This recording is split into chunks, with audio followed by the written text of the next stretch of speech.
नमस्कार मित्रों, आज के इस वीडियो में एक बार फिर से आप सभी का बहुत बहुत हार्दिक स्वागत है।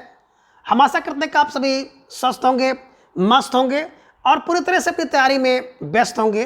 तो मित्रों, आज के इस वीडियो में हम टीजीटी हिंदी के पाठ्यक्रम में सम्मिलित संस्कृत और संस्कृत के अंतर्गत प्रमुख रचनाकार एवं रचनाओं से संबंधित विगत सभी परीक्षाओं में पूछे गए सभी महत्वपूर्ण प्रश्नों को व्याख्यात्मक तरीके से हल करेंगे और उन्हें ट्रिक की सहायता से याद करने का भी प्रयास करेंगे, जिसकी आप लोग लगातार मांग कर रहे थे। तो आप सबकी मांग को देखते हुए अब जो है इधर 4-6 दिन संस्कृत से संबंधित प्रश्नावली जो कि विगत परीक्षा में पूछी गई है उसको हम लोग देखेंगे, जहां से 4 से 6 प्रश्न आपकी परीक्षा में पूछा जाता है।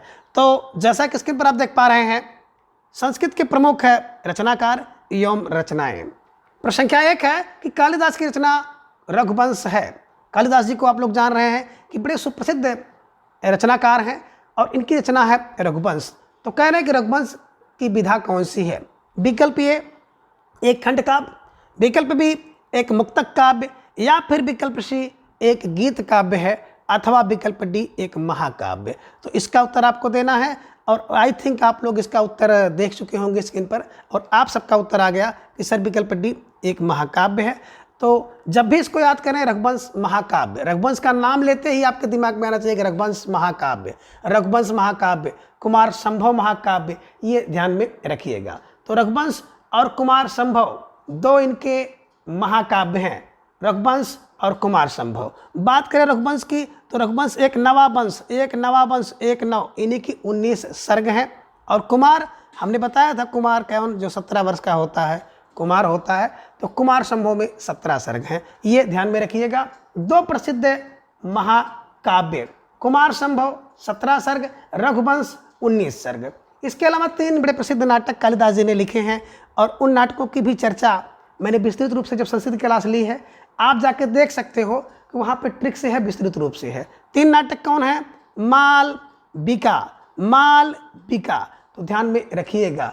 माल से माल बिकाग निमित्रम, ला से बिल्कुल जैसे मालविका तो माल बिकाग निमित्रम हो गया, बिका से हो जाएगा विक्रमो वर्षियम, और अभी मालविका अभी से हो जाएगा अभिज्ञान शाकुंतलम। 5 माल 7, तो 5 यानी कि माल बिकाग मित्रम नाटक में 5 अंक होता है, विक्रमोर्षि में 5 अंक और अभिज्ञान शाकुंतलम में भी 7 अंक हैं। तो 5, 7 और नाटक में अंक होते हैं, तो ये ध्यान में रखिएगा। मालिका में 5, विक्रमोर्षि में 5 अंक और अभिज्ञान शाकुंतलम में 7 अंक। तो 3 रचनाएं, 2 महाकाव्य, 5 हो गया। छठी बड़ी प्रसिद्ध रचना है जिसे आप कहते हैं मेघदूत, तो बिल्कुल मेघदूत है ना, ये ध्यान में रखिएगा। तो मेघदूत के 2 भाग हैं, उत्तर पूर्व मेघ और उत्तर मेघ, ये ध्यान में आपको रखना होगा। ठीक है, ये इनका गीत काव्य है। अगला ही रचना है ऋतुसंहार में कुल 6 सर्ग हैं और अच्छे सर्ग हैं। तो ये 7 रचनाएं कालिदास की आप दिमाग में बैठा लीजिएगा, है ना, और अपनी तैयारी को परख लीजिएगा। इनके नाटक 3, बिल्कुल 2 महाकाव्य, 2 गीत काव्य ध्यान में रखिएगा। तो निश्चित रूप से गीत काव्य में ऋतुसंहार और मेघदूत है। मेघदूत में 2 भाग हैं, पूर्व मेघ उत्तर मेघ। ऋतुसंहार ऋतु अच्छी होती है तो 6 सर्ग हैं, इसका आपको ध्यान रखना है। और तैयारी इस तरह से अगर आप करेंगे तो निश्चित रूप से बिल्कुल कोई भी प्रश्न अगर आपको परीक्षा में दिखा तो आप उस प्रश्न को दौड़ा कर मारेंगे। ठीक है, चलिए। प्रश्न संख्या 2 है कि संस्कृत के किस कवि ने एको रस है करुण योग कहकर करुण रस को रसराज घोषित किया है? प्रश्न संख्या 2, उत्तर आप दीजिए। कौन से कवि ने क्या किया कि एको रस करुण योग कह करके करुण को रसराज घोषित किया है? विकल्प ए कालिदास ने, विकल्प बी भवभूत ने, विकल्प सी माघ, या फिर विकल्प डी भास। सही उत्तर आपको देना है, तो आपके उत्तर की प्रतीक्षा। बिल्कुल आप सभी का उत्तर आ रहा है कि सर विकल्प बी भवभूत है ना। क्यों? क्योंकि हम लोग करुण रस की अनुभूति करते हैं। अनुभूति भवभूति, तो एक रस की अनुभूति हुई, अनुभूति माने भवभूति, ध्यान में रख लीजिएगा और भवभूत को बैठा लीजिएगा। तो एको रस करुण योग अनुभूति को भवभूति कर लीजिएगा, भवभूत ने कहा है। ठीक है, चलिए। प्रश्न संख्या 3 है कि कला परिच्छेद के लेखक हैं। अब कला परिच्छेद एक रचना है, इस रचना के रचनाकार कौन है? विकल्प ए कालिदास, विकल्प बी भवभूति, विकल्प सी दंडी या फिर विकल्प डी भारवी है। सही उत्तर आपको देना है। कला का परिच्छेद, कला का परिच्छेद रचना के लेखक, तो बिल्कुल कला परिच्छेद के लेखक कौन होंगे आप दिमाग में बैठाइएगा सर, विकल्प सी दंडी होंगे। तो ध्यान में रखिएगा, निश्चित रूप से जो कला का परिच्छेद करेगा, कला का परिच्छेद करेगा तो उसको दंड दिया जाएगा, वो दंडी है। दंडी कौन है? जो कला का परिच्छेद करता है वो दंडी है। 10 कुमार क्या है? 10 कुमार को दंड दीजिए, दंडी है 10 कुमार दंडी। काव्य का आदर्श, काव्यादर्श दंडी की। और अमंत सुंदरी दंडी, दंडी की रचना है। द्विसंधान काव्यम दंडी की रचना है। तो ध्यान में आप रख लीजिएगा। और प्रश्न संख्या 3 का तो विकल्प सी आप सही कर लीजिएगा। ठीक है, चलिए आगे प्रश्न संख्या 4 है कि उत्तर रामचरितम का प्रधान रस क्या है।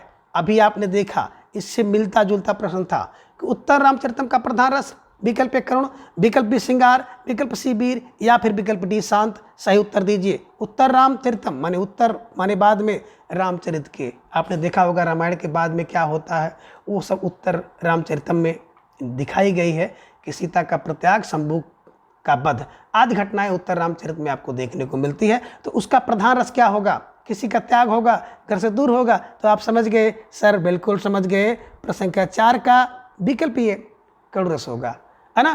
तो उत्तर रामचरितम करुण रस ध्यान में रखिएगा। और आपने अभी देखा था कि एको रस करुण ही हो, कौन कह सकते हैं? तो भवभूति, भवभूति की अनुभूति, ये ध्यान में आपको रखना होगा। और भवभूति की रचना भी है उत्तर रामचरितम। उत्तर रामचरित की अनुभूति करो, अनुभूति और चरित्र को साथ रखो, साथ ध्यान में रखिएगा, साथ आप ध्यान में रखिएगा। ठीक है, तो ये सब चीज़ें आपको दिमाग में बैठाते हुए चलनी है कि उत्तर रामचरितम में कितने, है ना।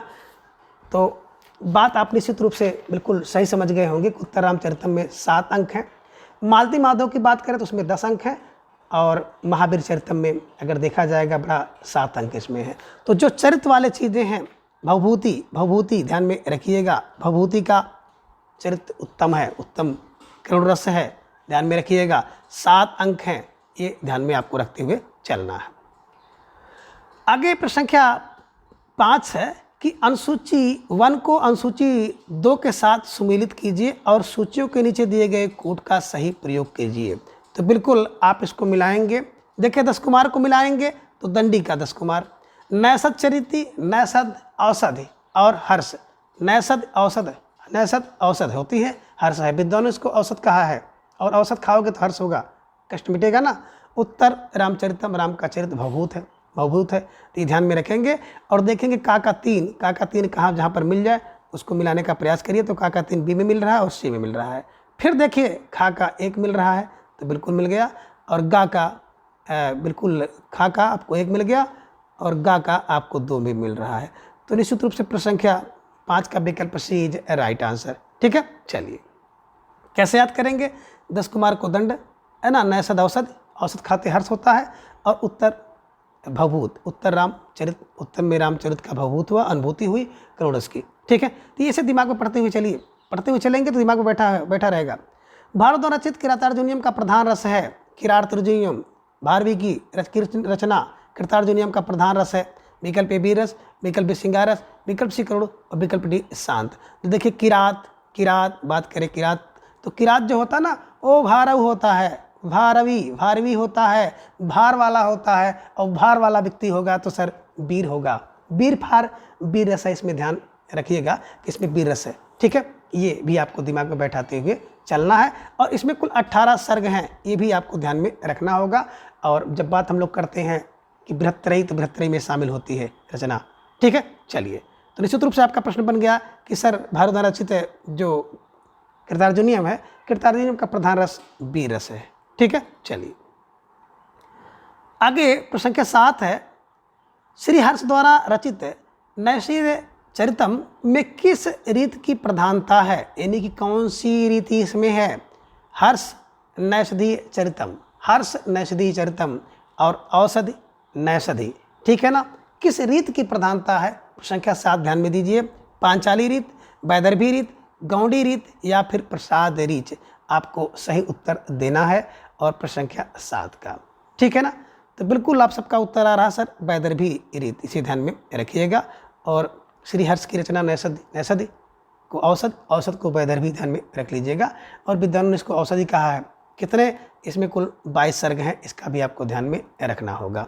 ठीक है, चलिए आगे प्रश्न संख्या 8 है कि करुण के रस राजत्व की प्रतिष्ठापना किस ग्रंथ द्वारा की गई है? यानी कि करुण रस के राजत्व की प्रतिष्ठापना किस ग्रंथ द्वारा की गई है? विकल्प ए रघुवंश, विकल्प बी उत्तर रामचरितम, विकल्प सी प्रतिमा नाटकम या फिर विकल्प डी कृतार्जुनीयम। तो आपको सही उत्तर देना है। अभी आपने पढ़ा था, क्या पढ़ा था कि सर एको रस करुणयो, किसने कहा था? अनुभूति हुई थी, भवभूति हुई थी, किसके? उत्तर रामचरित की। तो उत्तम रामचरितम द्वारा जो है अनुभूति हुई है, ध्यान में रखिएगा। 7 अंक हैं, ये ध्यान में रखिएगा। भवभूत जी की रचना है और इसी के द्वारा करुण के रस राजत्व की प्रतिष्ठापना की गई है। तो प्रश्न संख्या 8 का विकल्प बी उत्तर रामचरितम इज राइट आंसर। प्रश्न संख्या 9 है कि बृहत्त्रयी में कौन सा महाकाव्य नहीं आता है? तो बृहत्त्रयी की ट्रिक मैंने जब क्लास संस्कृत की लिया था तो मैंने आपको बताया था कि बृहत्त्रयी की कौन सी रचना महाकाव्य में नहीं है। विकल्प ए किरातार्जुनीयम, विकल्प बी शिशुपालवध, विकल्प सी नैषधि चरितम और विकल्प डी है रघुवंशम। तो आपको सही उत्तर देना है। और आप अगर ट्रिक जानते होंगे तो बिल्कुल मैंने बताया था कि बृहत्त्रयी में कौन है, बोले किसुन है। कौन है? किसुन है। की से कृतार्जुनीयम, सु से शिशुपालवधम, ना से नैषधि चरितम। और सारे को आप दिमाग में रखेंगे। खिसुन 18 सर्ग, शिशु 20, नैषधि चरितम 22 सर्ग हैं। तो ये सारी चीज़ें अगर ध्यान में आप रखेंगे तो निश्चित रूप से दिमाग में बैठ जाएगा। अब किसुन में कौन शामिल नहीं है? तो सर किसुन में विकल्प डी रघुवंश शामिल नहीं है, रघुवंशम। तो ध्यान में रखिएगा, रघुवंशम महाकाव्य जो है बृहत्त्रयी के अंतर्गत नहीं आता है। आसान से इसका उत्तर आपने हल कर लिया। ठीक है, चलिए प्रश्न संख्या 10 है कि सूची 1 का मिलान सूची 2 से कीजिए और दिए गए कोट में सही उत्तर को आपको देना है। तो बिल्कुल आपने देखा कालिदास, तो कालिदास की रचना है अभिज्ञान शाकुंतलम। माघ में शिशु का वध होता है, तो शिशुपाल ध्यान में रखिएगा। भवभूति ने उत्तर रामचरित की अनुभूति भवभूति उत्तर रामचरितम की 7 अंक। दंडी ने 10 राजकुमारों को दंड मारा। ये ध्यान में आप रखिएगा। और इन सभी विकल्पों को अगर देखेंगे तो 1 का 2 और 2 का 3, 1 का 2 और 2 का 3 अगर कहीं पर आपको मिल जाए, 1 का 2, 2 का 3, तो विकल्प बी में आपको मिल रहा है। ठीक है ना, ये सही कर लीजिएगा। 2 अगर आप मिला लेते हैं तो 2 ऐसे भी मिल जाएंगे। ठीक है, चलिए प्रश्न संख्या 11 है कि महाकवि कालिदास किस अलंकार के लिए प्रसिद्ध हैं? विकल्प ए कह रहे हैं उपमा, विकल्प बी श्लेष, विकल्प सी उत्प्रेक्षा या फिर विकल्प डी रूपक। महाकवि कालिदास किसके लिए प्रसिद्ध हैं? तो आप लोग पढ़े होंगे कि उपमा कालिदासस्य उभारवे अर्थ गौरव दंडी पदलालित्यम और माघे संतत्रियो गुणा। ठीक है ना, तो ये ध्यान में रखिएगा। उपमा किसकी? बोले कालिदास की। कालिदास की उपमा क्या ध्यान में रखिएगा? कालिदास की उपमा है ना। कालिदास से क्या बोले सर? उपमा है। तो कालिदास की उपमा ध्यान में रखिएगा। और प्रश्न संख्या 11 का विकल्प को आप सही करिएगा। प्रश्न संख्या 12 है कि रघुवंश किसकी रचना है? अभी आपने देखा था कि रघुवंशम किसकी रचना है। विकल्प ए व्यास की, विकल्प बी भरत मुनि की, विकल्प सी कालिदास या फिर विकल्प डी चाणक्य। तो ये प्रश्न तो बिल्कुल आपके लिए हलवा सा हो गया है कि रघुवंश कालिदास की रचना है और रघुवंश एक नया वंश है, 19 सर्ग हैं। ये भी ध्यान में आपको है ना चलते हुए चलना है, रखते हुए पढ़ना है। तो प्रश्न संख्या आई थिंक 12 का उत्तर आप सभी ने दे दिया, विकल्प सी। ठीक है, चलिए प्रश्न संख्या 13 कि शिशुपाल वध के रचनाकार का नाम। शिशुपाल वध अभी आपने देखा किशुन बृहत्त्रयी के अंतर्गत आता है। शिशुपाल की शून 20 सर्ग, ध्यान में रखिएगा। रचनाकार कौन? विकल्प भामा, विकल्प भारवी, विकल्प कुंतक, विकल्प डी माघ। तो भैया शिशुपाल, शिशु कब होता है? माघ में होता है। या शिशुपाल, शिशु का वध कब होता है? माघ में होता है। तो माघ फार माघ की रचना है, इसको आपको ध्यान में रखना होगा। तो माघ शिशु शिशु माघ में जन्मता है, ऐसे दिमाग में बैठा लेंगे। तो शिशुपाल वध माघ की रचना है। ठीक है, चलिए प्रश्न संख्या 14 है कि श्रीहर्ष का ग्रंथ है। अब श्रीहर्ष का कौन सा ग्रंथ है? हित हरिवंश, नैषध काव्य, राजतरंगिणी या फिर मेघदूत। सही उत्तर आपको देना है। तो श्रीहर्ष का, हर्ष का नैषध औसध आपके दिमाग में बैठ गया है। और हर्ष की रचना है कौन? नैषधि चरितम। तो निश्चित रूप से प्रश्न संख्या 14 का विकल्प B is a right answer. ठीक है, कल्हड़ की रातरंगिणी है और मेघदूत कालिदास की रचना है। प्रश्न संख्या 15 है कि कालिदास किस अलंकार के लिए प्रसिद्ध है?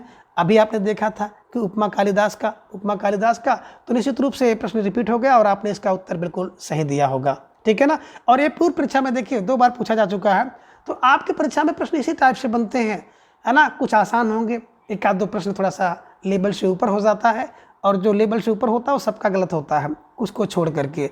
लेकिन अगर आसान सा प्रश्न किसी ने गलत कर दिया तो निश्चित रूप से उसके लिए लेने के देने पड़ जाते हैं और फिर वो मेरिट से बाहर भी हो सकता है। ठीक है, चलिए।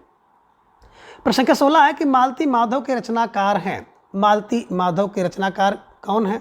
विकल्प ए भारवी, विकल्प बी कालिदास, विकल्प सी श्रीहर्ष या फिर विकल्प डी भवभूति। तो देखिए, मालती माधव के रचनाकार की बात करें, प्रश्न संख्या 16 का उत्तर आप लोग सोच समझ कर दीजिएगा, तो बिल्कुल विकल्प डी भवभूति। देखिए, मालती को माधव की अनुभूति, उत्तर रामचरितमानस की अनुभूति, महावीर चरितम की अनुभूति। तो ध्यान में रखिएगा, मालती और माधव, ये ध्यान में रखना है कि मालती और माधव के प्रेम की बात यहाँ पे कही गई है। और इसी के साथ साथ एक और आपका चलता है, मकरंद और मग्धालिका की कथानक का वर्णन इसमें किया गया है। कुल इसमें 10 अंक हैं। ठीक है, तो निश्चित रूप से आपने देखा कि मालती माधव के रचनाकार कौन? भवभूति। मालती माधव को अनुभूति माने भवभूति, ध्यान में रखिएगा। ठीक है, चलिए।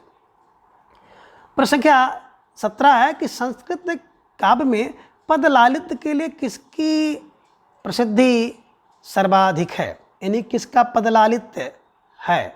तो विकल्प ए कह रहे हैं कि कालिदास का, विकल्प बी माघ का, विकल्प सी भारव का या फिर विकल्प डी दंडी का। तो आपको सही जवाब देना है। 1 सेकंड का समय आपके पास है। अभी इसके पूर्व मैंने एक श्लोक के द्वारा इसकी चर्चा की थी। तो निश्चित रूप से पद लालित दंडी का, है ना। दंडी का पद दंडी कहते हो ना, कहते हो पगडंडी, तो पद दंडी कर लीजिएगा। पद माने पद लालित, दंडी का। कालिदास का उपमा कालिदास से, है ना।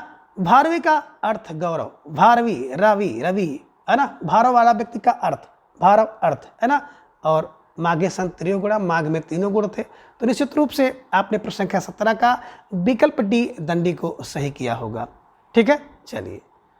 प्रश्न संख्या 18 के भवभूत का मूल नाम क्या था? अब देखिए, जिसका नाम भवभूत हो तो भूत है, और भूत का नाम क्या हो सकता है? विकल्प ये कह रहे हैं कि श्रीपति था, विकल्प बी कह रहे हैं दामोदर था, विकल्प सी श्रीकंठ या फिर विकल्प डी नीलकंठ, है ना। तो प्रश्न संख्या 18 का उत्तर आप दीजिए, क्या नाम था? तो बिल्कुल आपके दिमाग में आना चाहिए कि भवभूति का जो मूल नाम था श्रीकंठ था। श्रीकंठ ध्यान में रखिएगा। और इनके द्वारा 3 नाटक अभी आपने देखा ही है कि मालती माधव, महावीर चरित और उत्तर रामचरितम। तो ये सब चीज़ों को भी आपको ध्यान में रखना होगा। भवभूति श्रीकंठे रहते थे और करोड़ों एक और सीखने वाली बात कही है, उत्तर रामचरित के बारे में कहा गया है। तो ये सब चीज़ें आपको ध्यान में रखते हुए चलना है। प्रश्न संख्या 19 है भवभूत की रचना का नाम। देखिए, प्रश्न आ गया, भवभूत की रचना का नाम, भवभूति अनुभूति, है ना। विकल्प ए उत्तर रामचरित, विकल्प बी उत्तर रामायण, विकल्प सी रामचरित या फिर विकल्प डी हर्ष चरित दर्शन। तो निश्चित रूप से अनुभूति होती है राम के चरित्र की, है ना, और महावीर के चरित्र की अनुभूति होती है और उत्तर रामचरित की अनुभूति होती है। तो ये ध्यान में रखिएगा। और प्रश्न संख्या 19 का विकल्प ये उत्तर Ramacharitam is right answer.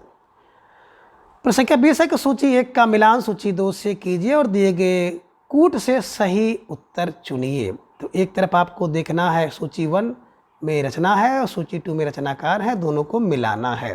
Kalidas की बात करें तो कालिदास की रचना आपको यहाँ पर दिख रही है, ऋतु संहारम।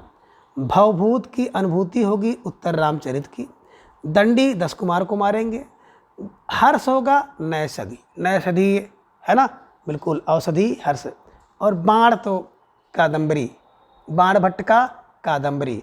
तो आपने क्या देखा, 1 का 1 और ए का ए है और बी का 4 है, ए का ए बी का 4 जहाँ पर मिल जाए, सी का 2 तो सी का 2 भी आपको मिल गया, डी का 5 भी मिल गया। निश्चित रूप से विकल्प ए आपका सही दिख रहा है और प्रश्न संख्या 20 का विकल्प ए इज राइट आंसर। ठीक है, इसकी व्याख्या भी आप देख सकते हैं।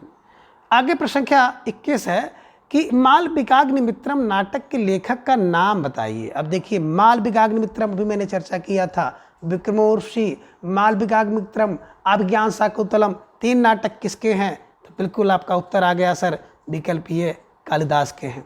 भवभूति का अभी आपने देखा, उत्तर रामचरितम, मालती माधव, है ना, तो मालती माधव, उत्तर रामचरितम और महावीर चरित, ये ध्यान में रखिएगा। भास का तो जीवन नहीं खास, स्वप्नवास दत्तम, प्रतिज्ञा, एगोंद नारायण, है ना, ये सब ध्यान में रखिएगा। भारवी के कृतार्जुनीयम, ठीक है। चलिए आगे प्रश्न क्या 22 है कि इनमें से कौन सी रचना कालिदास की नहीं है? तो बिल्कुल आप लोगों ने रट लिया कालिदास की सारी रचनाओं को। अभिज्ञान शाकुंतलम है, या फिर मालविकाग्निमित्रम, विक्रमोर्वशी, या प्रतिमा नाटकम। तो बिल्कुल आपके दिमाग में बैठ गया कि सर प्रतिमा नाटकम तो कालिदास की रचना नहीं है, बल्कि भास की रचना है, ये ध्यान में रखिएगा। और इसमें कुल 7 अंक हैं, ठीक है। प्रतिमा नाटक को 7 में रखो, 7 में रखो, 7 अंक है, ठीक है। भास की रचना है, बाकी तीनों जो है कालिदास की रचना है। तो प्रश्न संख्या 22 का विकल्प डी इज राइट आंसर। आगे प्रश्न संख्या 23 है कि मालती माधव रचना के लेखक का नाम बताइए। फिर वही प्रश्न घुमा फिरा के आ गया कि मालती माधव के रचनाकार कौन है? विकल्प ए भवभूति, विकल्प बी कालिदास, विकल्प सी भास, या फिर विकल्प डी श्रीहर्ष। और मालती माधव के अनुभूति भवभूति ध्यान में रखिएगा। और प्रश्न संख्या 23 का विकल्प ए को आप सही करिएगा। प्रश्न संख्या 24 है कि इनमें कौन सी रचना भारव की है? अब भारवी की रचना के बारे में फिर पूछा गया, इन्हीं की भारवी और भवभूत को देखो तो ढेर सारी प्रश्न जो है इन्हीं से बने हैं, है ना। अभिज्ञान शाकुंतलम कालिदास का, रघुवंश कालिदास का, 10 कुमार चरितम दंडी का। तो बचे कौन? विकल्प डी कृतार्जुनीयम, किरात भारवी, कितार भारवी, है ना, ये ध्यान में रखिएगा। तो निश्चित रूप से आपने विकल्प डी का चयन किया। प्रश्न संख्या 24 है कि शिशुपाल बधम के लेखक का नाम बताइए। विकल्प ए कह रहे माघ, विकल्प बी कालिदास, विकल्प सी हर्ष, और विकल्प डी है भास। सही उत्तर आपका आना चाहिए। शिशुपाल का वध कब होता है? माघ में। माघ पर माघ जी इसके लेखक हैं, इसका ध्यान आप लोग रखिएगा। और प्रश्न संख्या 26 है कि इनमें से कौन सी रचना दंडी की है? अब कौन सी रचना दंडी की है? एक रचना दंडी की है, शेष अभिन्न है। विकल्प ए 10 कुमार चरितम, विकल्प बी शिवराज विजय, विकल्प सी मेघदूत, और विकल्प डी है हर्ष चरित। सही उत्तर आपका आना चाहिए। आप 1 सेकंड का समय आपके पास है, तो निश्चित रूप से आप सबका सही उत्तर आ गया कि 10 कुमार चरितम, मेघदूत कालिदास का है। तो ये ध्यान में आपको रखना है। और प्रश्न संख्या 26 का इस तरह से प्रश्न बना लेना है, ठीक है ना। तो बिल्कुल अगर बात करें हर्षचरित की, तो हर्षचरित आप देख ही रहे हैं किसका है? बाणभट्ट का है।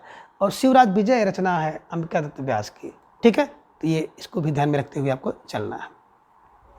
प्रश्न संख्या 27 है कि नैषधि चरित रचना को लेखक का नाम बताइए। नैषधि रचना का लेखक का नाम बताना है। विकल्प हर्ष श्रीहर्ष, विकल्प बी रंडी, विकल्प सी माघ, विकल्प डी भवभूति। तो अभी आपने चर्चा किया था कि नैषधि औषधि हर्ष श्रीहर्ष जी की रचना है। विद्वानों ने इसको औषधि कहा है, ये ध्यान में आपको रखना है, ठीक है। चलिए प्रश्न संख्या 28 है कि बेड़ी संहार नाटक का अंगी रस क्या है? विकल्प ए कह रहे वीर, विकल्प बी श्रृंगार, विकल्प सी रौद्र, या फिर विकल्प डी शांत। सही उत्तर आपको देना है प्रश्न संख्या 28 का, उत्तर की प्रतीक्षा। बिल्कुल। तो सबसे पहले देखिए बेड़ी संहार जो नाटक है इसकी रचना किसने की है? अब बेड़ी का संहार कब होगा? बोले सर भट्ट से। कौन करेंगे? बोले नारायण, है ना। बेड़ी का संहार किए भट्ट से, कौन? बोले नारायण फड़ भट्ट नारायण की रचना है, ध्यान में रखिएगा। और भट्ट से अगर बेड़ी का संहार कोई कर देगा तो हल्का फुल्का व्यक्ति नहीं होगा, बल्कि वीर होगा। तो वीर है तो वीर रस, इसे ध्यान में आपको रखना होगा। तो प्रश्न संख्या 28 का विकल्प ए वीर रस इज राइट आंसर, ठीक है। चलिए आगे प्रश्न संख्या 29 है कि बीथी क्या है? विकल्प ए कह रहे वृत्ति है, विकल्प बी संधि है, विकल्प सी अभिनय है, या फिर विकल्प डी रूपक है। बीथी के विषय में पूछ रहे हैं कि बीथी क्या है? वृत्ति, संधि, अभिनय, रूपक। उत्तर दीजिए। बिल्कुल आप सबके समझ में नहीं आ रहा है, लेकिन फिर भी देखिए विकल्प डी रूपक है। बीथी रूपक, बीथी रूपक, बीथी रूपक, है ना, ये ध्यान में बैठाइएगा। अब प्रश्न संख्या 30 है कृतार्जुनीयम के प्रत्येक स्वर का अंतिम पद है। अब कृतार्जुनीयम के प्रत्येक स्वर का अंतिम पद क्या है? विकल्प ए कह रहे लक्ष्मी, विकल्प बी विभू, विकल्प सी शिव, और विकल्प डी श्री। तो बिल्कुल प्रश्न संख्या 30 का उत्तर आपको देना है कि देखिए कृतार्जुनीयम, कृतार क्या करता है?